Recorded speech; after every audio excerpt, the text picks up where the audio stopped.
Hello, what are you reading? Hi, it's the Holy Qur'an. But isn't the Qur'an only for Muslims? Not at all. Its teachings are addressed to all humanity, from heads of state to everyday people like us. What does it teach us? It's a book of life for life. No thinking person should pass through life without it. Where can I get a copy? From the IPCI, 124 Queen Street, Durban.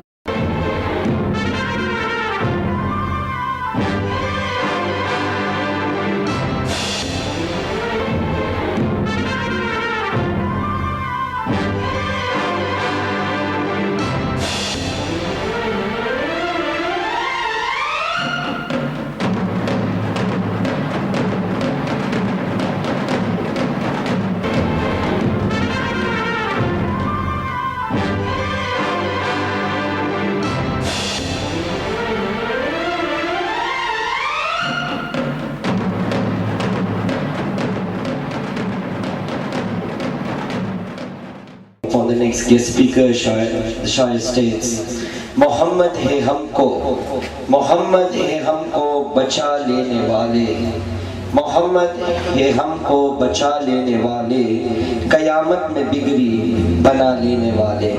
Alhamdulillah, now we would like to call upon our guest speaker for this afternoon. Alhamdulillah, Jazakallah for allowing Brother Yusuf Ismail from the IPCI to address us. Naraye Takbir, Naraye Takbir, Naraye Risalat. Alhamdulillah, wassalatu wassalamu ala Rasulillah wa ala alihi wa ashabihi ajma'in. Amma ba'd. A'udhu billahi minash shaitanir rajim. Bismillahir rahmanir rahim. Rabbi shrah li sadri ويسر لي أمري واحلل عقدة من لساني يفقهوا قولي. صدق الله العظيم. My dear respected elders, brothers in Islam, sisters, Assalamu alaikum wa rahmatullahi wa barakatuh.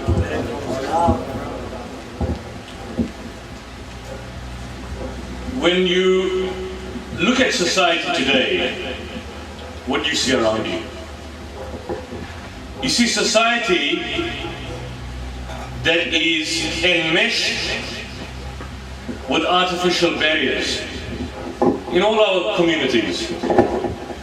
If I look at the Phoenix area and I go to places like Chatsworth and Kwamashu, Claremont, more often than not you'll find division that's based on income bracket, division in our communities that is based on linguistic groups.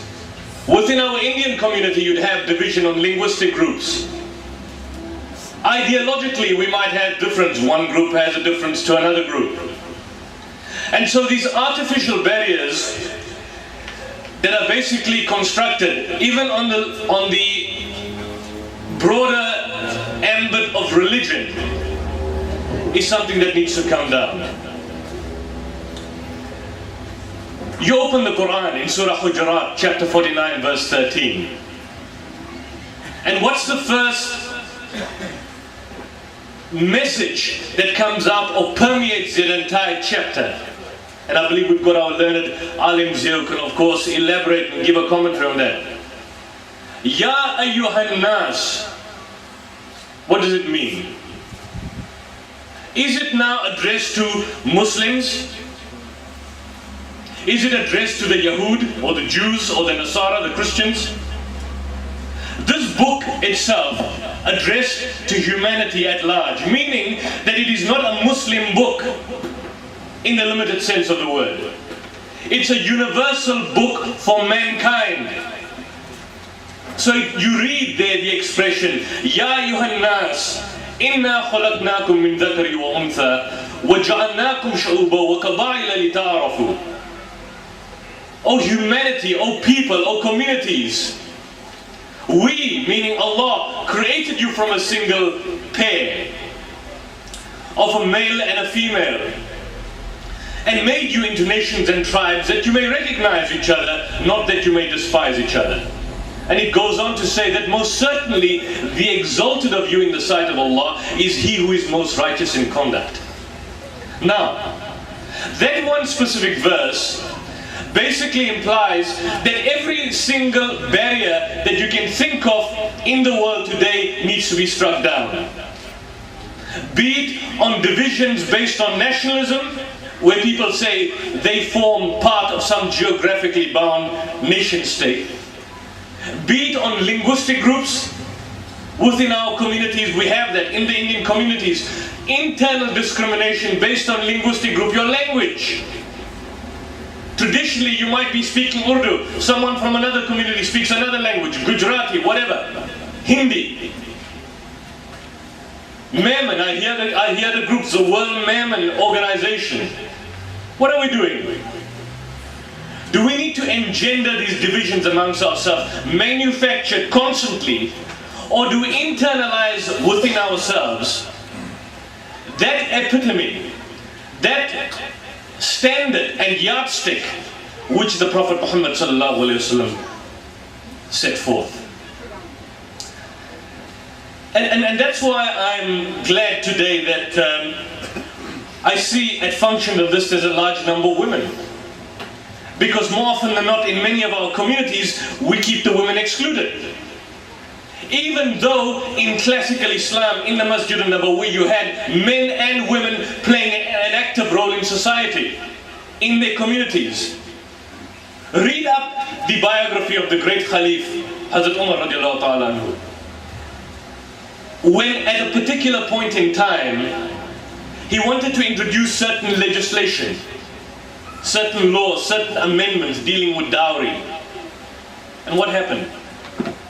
You find a woman in the Jama'at stood up and corrected him. A woman stood up and corrected this great commander of an empire. She stood up and corrected him. And what was his response? Did he say, "You are a woman, sit down, I don't want to hear anything from you"? He said, "This lady is correct and Omar is incorrect." That is the humility of this great man, of these great leaders that basically guided that particular classical period of the Khulafa Rashideen, immediately after the Prophet Muhammad sallallahu alaihi wasallam. So coming back to the point is that when you look at the lifestyle of the Prophet sallallahu alaihi wasallam, he was an agitator, he was a revolutionary, he changed the society. In his community, there was a society that was given to sanguinary warfare, to economic warfare, to enslavement, to monopolization of wealth. Even, I might submit, to certain religious hierarchy. And what did he do? He struck that down. You find him that most of the people that came to him immediately accepting his message were who? Women, children, elderly men, slaves, the poor, those who were subjugated by the economic enslavement of that particular time were his immediate followers. Why? Because based on his message, he provided that sense of liberation which no other community or messenger had done in the past.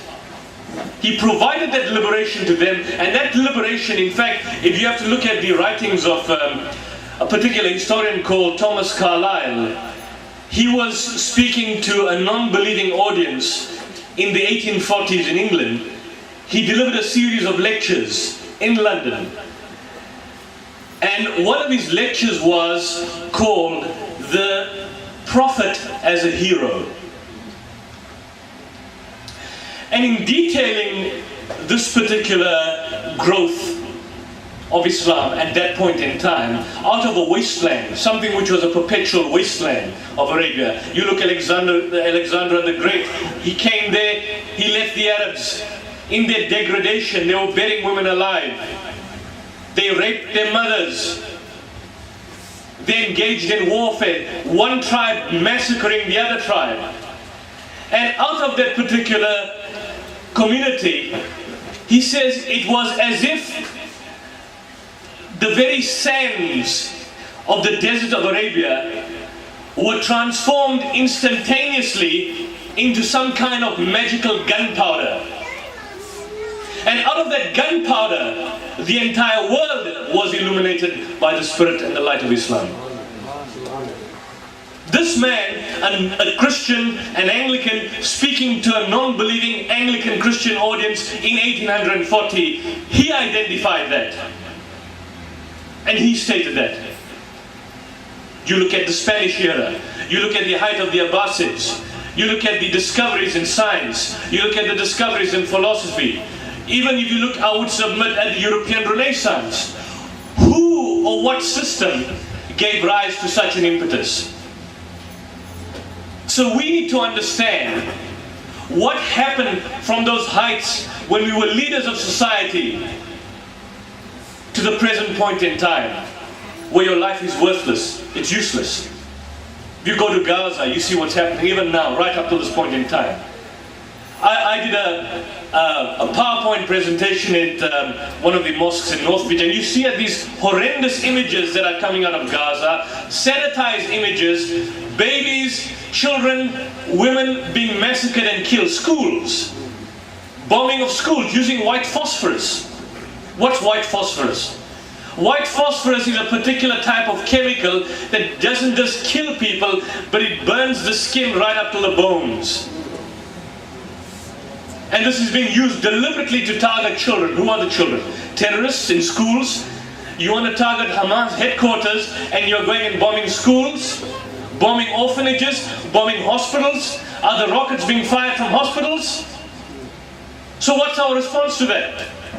What are Muslim governments and communities doing when they see this kind of vicious aggression being perpetrated, not only in Palestine and Gaza, but in other parts of the world? You could go on to parts of Africa, to Sudan, to Afghanistan. There's a massive increase of troops taken out from Iraq under the new administration being posted to Afghanistan. For what? To what ends? To what purpose? It's because at some point in time there has been a loss to this connection that we need to engender in ourselves with the life of the Prophet Muhammad sallallahu alaihi wasallam. That somehow or the other we do claim to love him. We claim to basically follow him. But have we internalized, even on a limited sense, the ethical paradigm? Because when you say that you accept the sunnah of the Nabi sallallahu alaihi wasallam, and on the other hand his beloved wife Hazrat Aisha stated that the Prophet Muhammad sallallahu alaihi wasallam was the walking Qur'an, which means that the sunnah, if you follow the Qur'an, you would basically be following the sunnah. How many of us in our communities have even took it upon ourselves to maintain that interpretative relationship with the text of this book, the Qur'an, and understood it and impart the message to society at large? How many? Very few. How many of us, even in our limited capacities, have basically attempted to, at the very least, if we do not know Arabic, attempt to connect and maintain that connection with the Qur'an through means of translation? At the very least, at the lowest point. And you hear exhortations again and again. Iqra bismi rabbika alladhi khalaq khalaqal insana min alaq, and so on. Read, read, read. The exhortation is to read. And we do not read. We do not see. Or when you have, for example, commands to us, where we are supposed to impart to people, Ya Ahl al-Kitab, ta'alaw ila kalimatin sawa'in baynana wa baynakum. Allah na'budu illa Allah, wa la nushrika bi shay'a, wa la yattakhidha ba'dana ba'dan arbabin min dunillah. Faqulu ashhadu bi anna Muslimun. That, O people of the book, or those who claim to be followers of scripture, come to common terms as between us and you. Now, who is that addressed to? It's addressed to us to exhort our communities. That's what dawah is. Udu ila sabili rabbika bil hikmah wal mau'izati al hasanati wajadilhum billati hiya ahsan. Invite all to the way of thy Lord with wisdom and beautiful preaching. You hear this all the time. But how do we invite if we do not know? Meaning, if we do not read, if our, and this goes for all of us, many times, many of our direct connection with Islam is what we will find when we, for example, attend programs like this, or if we go for the Jummah. And after that, it's back to whatever we do. But there is no continuous maintenance. You see, when you look at the classical Islamic period, and certainly classical Islam, and you'd hear concepts, you'd hear terms like khilafah, terms like ijma, terms like ibadah. What does it mean? Many of us, for example, would understand ibadah to mean, for example, salah, ritualistic worship. But when you look at classical Islam, when you look at the classical works, or when you look at the Qur'an, certainly, you'd find that this word has a far more broader connotation. What does ibadah mean? What, for example, happens when you leave your house and you come to the Masjid, and on the way you see a society which is enmeshed with pollution and poverty and warfare and economic enslavement, and you do nothing about that? Because part of the spiritual quest in Islam is to concern yourself with regards to the community, with regards to the environment. Part of the spiritual quest in Islam is to confront the injustices that are affecting society, which was what the Prophet Muhammad ﷺ did in his communities. At this point in time, we are faced with the upcoming elections. And you see politicians going on the electioneering campaign in Chatsworth, in Phoenix, in the other areas, duping communities, duping populations, making empty promises. And then I have to scratch my head and look at the statistics. Because if you look at the statistics tells us, and you look at many research that was conducted, for example, that over the past decade, since the inception of democracy, there have been more people that have been evicted over the past 15 years from land, having their land taken away, having their wealth appropriated, more since the last 15 years than there has ever been during the height of apartheid. Close to 1 million people, groups like the Landless People's Movement, Obashlali Basin Jondol, all these communities, what is our response to them? Because if we say that we have the answers, then where are the answers? And so I would basically submit that Islam doesn't provide ready-made solutions to answers. It doesn't give you just ready-made solutions here on the platter and go ahead. But what it does do is that it provides you with a framework, and this is a framework. This is the absolute reference frame through which we as Muslims and Mu'mins need to find answers to the problems affecting our society. And if we don't find these answers to the problems affecting our communities, then we will be accountable. We will be accountable in society today, and we will be accountable in the hereafter, in the akhirah. And what will we then do when eventually you face Nabi Muhammad sallallahu alaihi wasallam? And what will you tell him? And what will you tell Allah when he sees society engaged in what it is as it stands today? Leadership. I could go on with leadership. If you look at Time magazine, this was dated to 1974. Time magazine in 74, they carried the above rubric, a particular topic, and I hope I don't take up time. How much time do I left? Few minutes, I don't want to take up time. And so these are just a kind of a broad peripheral view I'm presenting. They carried a rubric, a story, what makes a great leader throughout history, who qualifies. And so we need to judge our leaders according to the greatest leadership that they existed. But this is what this particular psychoanalyst presented. His name was Jules Masserman. And he stated, he says, firstly, he gives you certain criteria. The leader must provide for the well-being of the led. Meaning whoever the leader is, he mustn't just be interested in just getting certain milking cows. Like for example, you had the Reverend Jim Jones of Jonestown, Guyana. He had his own cult. Or you have people like the Maharishi, or the Guru Maharaji, or Bhagwan Rajneesh. All these particular cult leaders, they create an aura where the communities are fascinated. They are tantalized with them, and what happens? They create this guru-like mentality, and the population is destroyed in the end. As in the case of Reverend Jim Jones, what he did, his people, his followers believed him to such an extent that in one particular instance in 70s, he laced lemonade with cyanide, and he had his entire congregation, what we would call the Jamaat, he had them committing mass suicide, en masse. So he says the leader must not just provide for the well-being of the led. Number two, he says the leader or would-be leader must provide a social organization in which people feel relatively safe. That's a social organization.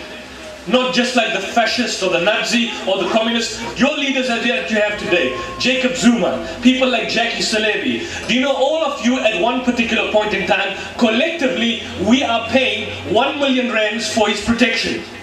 You look at the Mercury, just a few days ago I was reading, that collectively we as South Africans are paying something like 1 million rands per month for the protection of Jacob Zuma, so that he can have the security and safety. His bodyguards, his elite security guards, his systems, his particular entourage. Collectively we are paying something like 2.3 million rands for the legal fees for who? Jackie Salebi. Taxpayers' money. Are these the leaders that we basically need to accept and support? Or do we need to make a stand collectively using the ethical paradigm of Islam and the Qur'an and stand up against his people with other communities? You living in Phoenix and in Chatsworth in a multicultural hotspot. At the very least, when you call people to the deen, to Islam, you can also call them to this common ethical paradigm.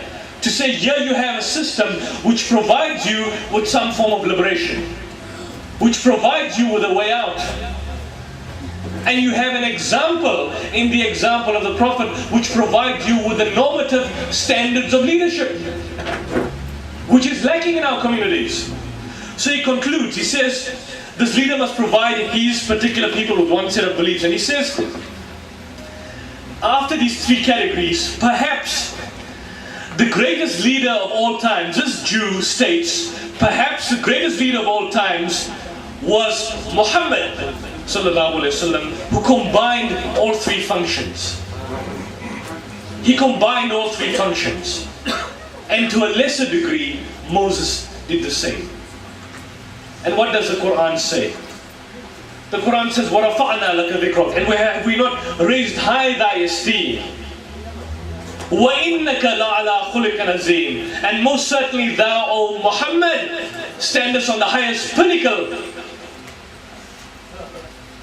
How do we internalize this message? I'd like to close up, and I know I've taken a bit of your time. I do thank Brother Mulana Salim for giving me this opportunity. We at the IPCI are giving out material, books. I believe my friend Abdul Qadir has a particular copies of booklets which we'd like you to read. We've got booklets, I think I have left it behind. Muhammad sallallahu alaihi wasallam, the greatest. We've got booklets. This stumpy form of the Quran, just an English-only translation. Read it. DVDs, material. What we are saying at the very least, arm yourselves. Arm yourselves with knowledge. Because knowledge in today's world, in today's particular society, is power.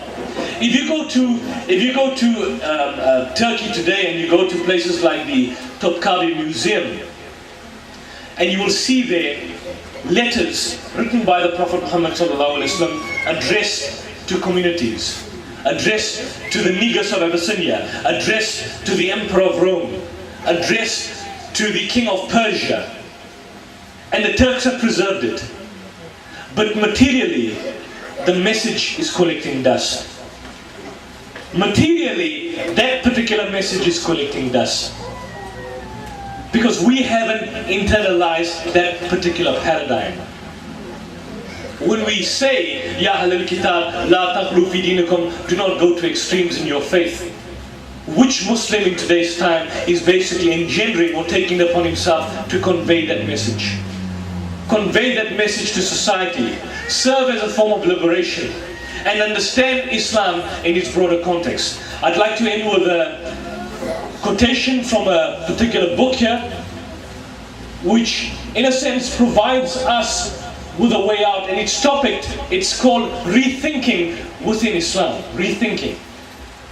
He says here, the author, ordinary Muslims, meaning us, around the world, who have concerns and questions and moral dilemmas about the current state of affairs of Islam as it stands today, must reclaim the basic concepts of Islam, meaning fundamentally the Qur'an, and reframe them in a broader context. Ijma, for example, must mean consensus of all of us living to participatory and accountable governance.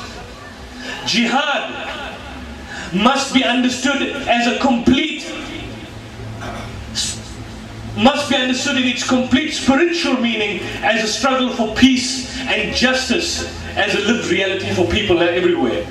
And the notion of ummah must be refined so that it becomes something more than just a reductive abstraction, which means ummah must not merely mean the community of all those who profess to be Muslims, but it is a moral conception of how Muslims should become a community in relation to each other, other communities and the natural world. Which means ummah incorporates not just Muslims, but justice seeking and oppressed people everywhere. And so in this sense, the movement towards Islam is an advance towards the primary message and the primary meaning of Islam, as a moral and ethical way of advancing progress in this world and in the Akhirah. I'd like to end with a verse of the Qur'an which says, وَقُلْ جَاءَ الْحَقُّ وَزَهَقَ الْبَاطِلُ إِنَّ الْبَاطِلَ كَانَ زَهُوقًا. That when truth is hurled against falsehood, falsehood perishes, for falsehood is by its nature bound to perish. وَآخِرُ دَعْوَانَا الْحَمْدُ لِلَّهِ رَبِّ الْعَالَمِينَ.